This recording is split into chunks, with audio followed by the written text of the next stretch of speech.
E fala, maratonistas, beleza? Meu nome é Iago e sejam bem-vindos a mais um vídeo aqui no canal. E galerinha, se certifica de que as janelas estão fechadas, de que a porta tá trancada e, acima de tudo, se você ouvir um barulho lá fora, não vai conferir, porque essas são as únicas formas de você sobreviver ao vídeo de hoje. Isso tudo porque no vídeo de hoje eu vou falar sobre Halloween Ends, o filme que promete encerrar uma das franquias de terror mais icônicas de toda a cultura pop. E para eu chegar na crítica do último filme, eu vou precisar falar um pouquinho da saga, até para poder a gente entender se essa finalização de franquia ela realmente foi muito boa ou se ela realmente deixou a desejar. Para vocês terem uma ideia, a saga de Halloween ela conta com 13 filmes, sendo Halloween Ends o 13º. O primeiro filme, chamado de Halloween, A Noite do Terror, foi dirigido por John Carpenter e lançado em 1978. A história dessa franquia ela se enquadra no subgênero slasher. Ah, Iago, mas que subgênero é esse? Slasher é o nome dado a um subgênero de terror onde a gente normalmente tem psicopatas assassinos que matam de forma aleatória. Em outras palavras, é aquele filme onde a gente tem uma pessoa armada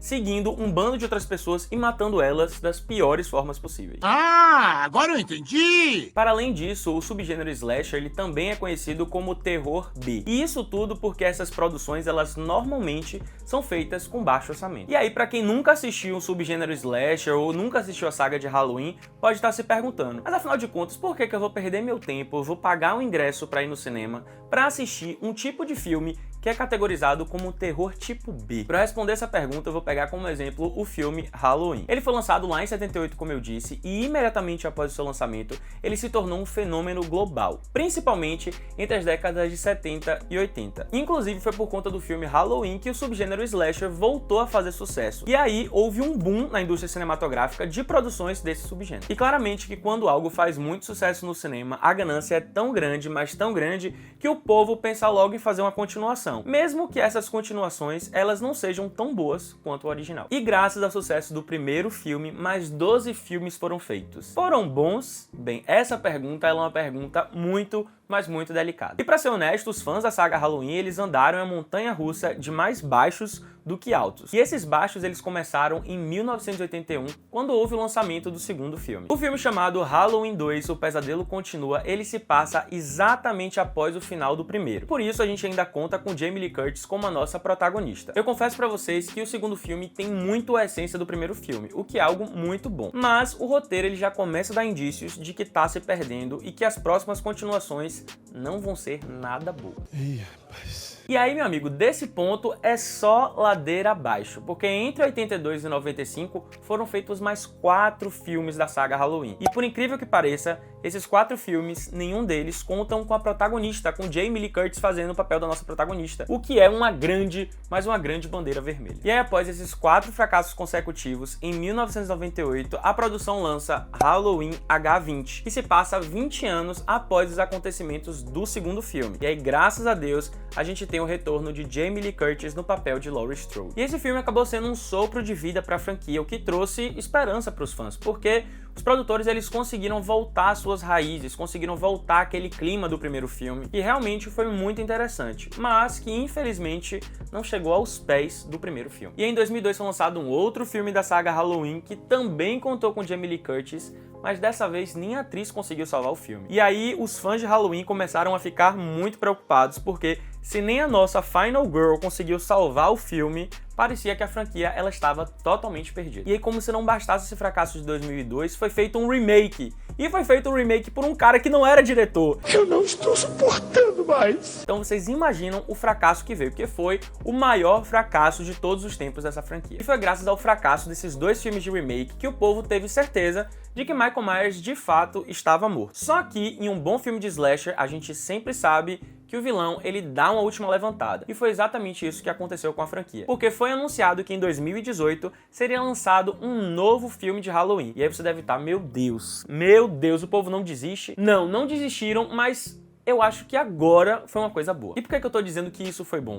Porque em 2018 foi lançado o filme Halloween, que foi estrelado novamente por Jamie Lee Curtis, mas os produtores eles entenderam que a saga Halloween foi um grande fracasso, que ela começou bem e foi só fracasso atrás de fracasso. Então o que foi que eles fizeram? Nesse filme de 2018, ele vai se passar 40 anos após o primeiro filme. Tudo que foi lançado depois do primeiro filme foi esquecido, ou seja, não existiu. E essa, na minha opinião, foi a melhor forma de conseguir salvar essa franquia. E aí nesse filme de 2018, a gente tem uma Jamie Lee Curtis mais madura, que já tem sua carreira consagrada, e aí obviamente que toda essa segurança vai se traduzir em uma protagonista ainda mais complexa e mais madura. E ó, nada de fugir, meus amigos, porque nesse filme o pau vai torar. E eu confesso pra vocês que esse filme foi muito, mas muito bom, porque realmente ele voltou às raízes da melhor forma possível. E com o sucesso do filme de 2018, os fãs receberam a notícia de que a saga de Michael Myers de fato chegaria a um fim. E para que esse fim fosse dado, mais 2 filmes seriam lançados. Um foi lançado em 2021 e teve o título de Halloween Kills, e o outro lançado em 2022, que seria o último filme da franquia, intitulado Halloween Ends. O filme de 2021, Halloween Kills, ele foi um filme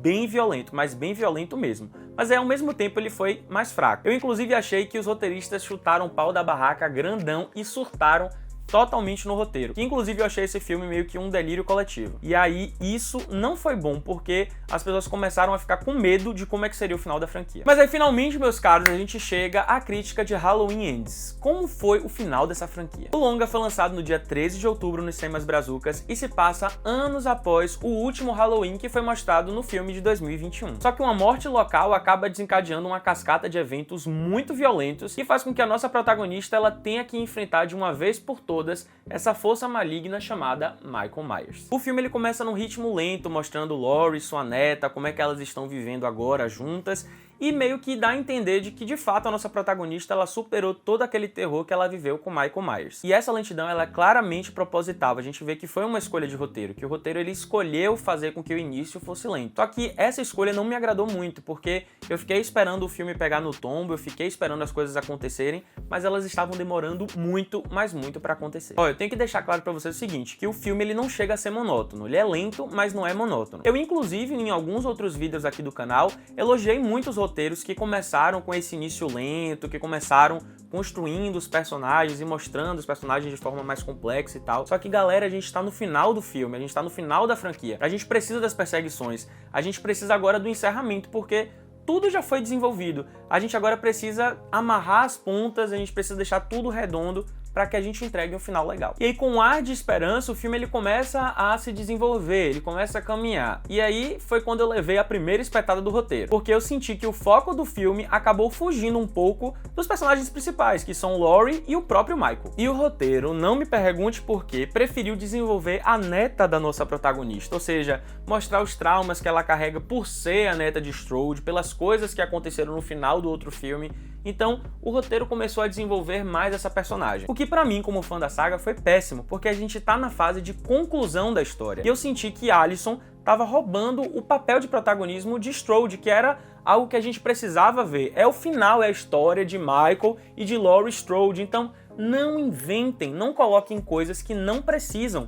E o roteiro começou a fazer isso. Então aí o roteiro ele ameaça introduzir um novo foco, que eu não vou falar aqui para não dar spoiler, mas eles ameaçam introduzir esse novo foco, mas graças ao bom senhor, a coisa chamada bom senso, estapeou os roteiristas e colocou a história de volta nos trilhos. Só que quando eles colocam de volta nos trilhos, ou seja, devolveram protagonismo para Michael e para Strode, o filme já tinha caminhado muito, ou seja, muito tempo já tinha sido perdido e agora o roteiro ia ter que batalhar contra o tempo para poder conseguir fechar tudo que tinha sido aberto lá em 78. E essa correria contra o tempo, ela fica nítida no roteiro, porque as mortes elas já são bem mais tímidas, a perseguição final ela tá longe, mas longe mesmo de ser icônica. Existem momentos memoráveis, com toda certeza, mas é uma história de conclusão, galera. A gente tinha que desfrutar de uma batalha épica, uma batalha tipo Marvel. Talvez a justificativa para esse confronto final ter sido meia boca seja a idade, seja porque os personagens estão cansados, porque os personagens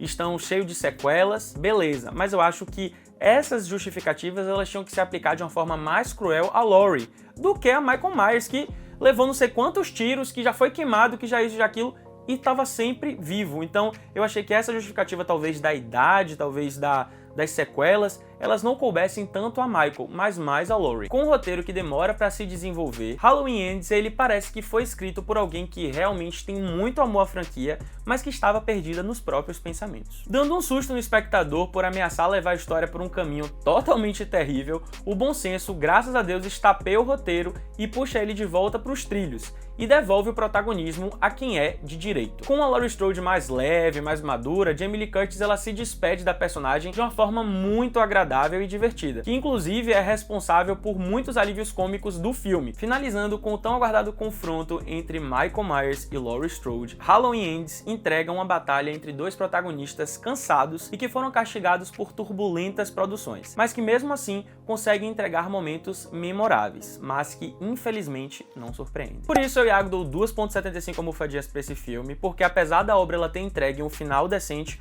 o roteiro tinha muitas ferramentas para desenvolver muito mais. Mantendo a essência do filme de 78, o filme finaliza com aquele ar de saudade, mas que entregou um final suficiente e não surpreendente. Então é isso, galera, o vídeo tá acabando, eu espero muito que vocês tenham gostado. Se você ainda não curtiu o vídeo, curte agora, se inscreve no canal e ativa o sininho para não perder nenhuma notificação, e deixa aqui nos comentários qual é a sua opinião sobre a saga Halloween. Então é isso, valeu!